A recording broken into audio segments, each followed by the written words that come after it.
Hey guys, hope I'm catching you all on a great day and welcome to another qmoniep build video. And today we're going to be reviewing the speed run build. I'm going to be showcasing two different versions of this build, guys. So we're going to have one just for OP damage, no survivability on it. And that's just going to be for just OP damage because I've never done that yet. And the other will have survivability, so we're going to focus on overhealth gain and all those resistances and things like that. And the focuses on this build is going to be definitely earth damage first, crit hit damage next, and then weapon tech wherever you can't get one of those two. And with all those damage traits combined, we're going to be able to melt bosses, like top level bosses, within like 10 seconds, a little more, a little less, but we're going to be able to run through towers, guys. Now for the playstyle with this build, we're going to be using Sundering Slam, so you want it all the way up to level 5, level 1 just to have it, level 2 for damage, level 4 to shorten the charge time, and level 5 for even more damage. So one way we're going to be approaching bosses, we're going to put our banner down first, then hit him with that Sundering Slam, then we're going to go ahead and use our dual blades, which are the Mayak's Fangs. Those are going to help us increase the duration of our ailment stacks. And since we're going to be running the Wild Hunt augment, we get 74% earth damage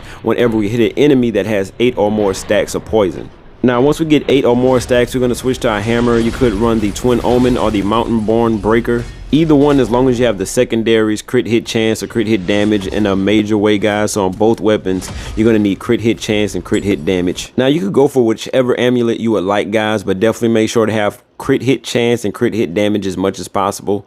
Same thing for the charm, but run with a Lion's Talisman or a Mithra Star. Now for our first ring, we're going to run Eye of the Dragon. For the OP build, just worry about getting as much earth damage or damage to poison enemies as possible. But if you want with the one for survivability, make sure you get some overhealth gain there. Next ring is going to be Mark of Glory, and this is just for straight up damage, guys. Secondaries you want here is earth damage as well, or damage to poison enemies. Then follow that up with Mace's Bannerol and Archon's Tear, so you can get that crit chance and crit damage, guys. Before we get into the augments, let's take a quick look at the detailed stats. So I have my resistances up, guys, but it depending on which version you're running. If you're running the survivability version to go with boneless runs, you definitely want those high, but on the other version, they're not as important, guys. Also, you want that crit hit chance up and that crit hit damage up. Now for our vitality augments, we're going to want Presence of Mind, Glamour, Fortitude, and Forced Barrier. Secondaries for our vitality augments are earth damage as much as possible. Then after that, damage to poison enemies.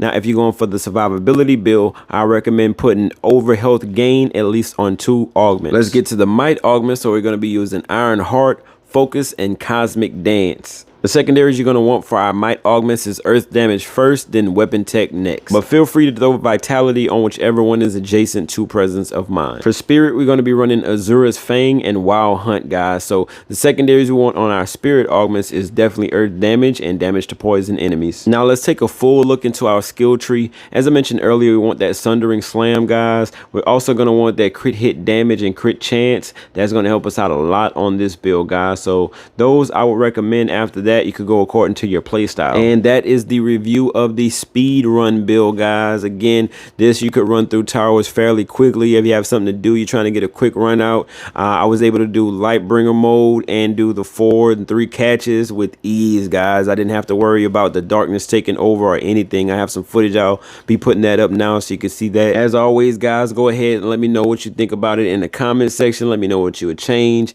Let me know anything you saw that you didn't like on the build. Anything at all, more than willing to discuss with you guys. If you are enjoying the content, go ahead and consider a subscription if you haven't already subscribed, guys. It does help me out a lot. As I mentioned on the previous video, we're almost at 200, so we're so close. Also, make sure to go ahead and hit that bell so you know when new videos drop. I do want to thank you for making it this far in, guys. I appreciate it a bunch. And you know how the rest goes, guys. Thank you for watching, and I'll see you in the next video.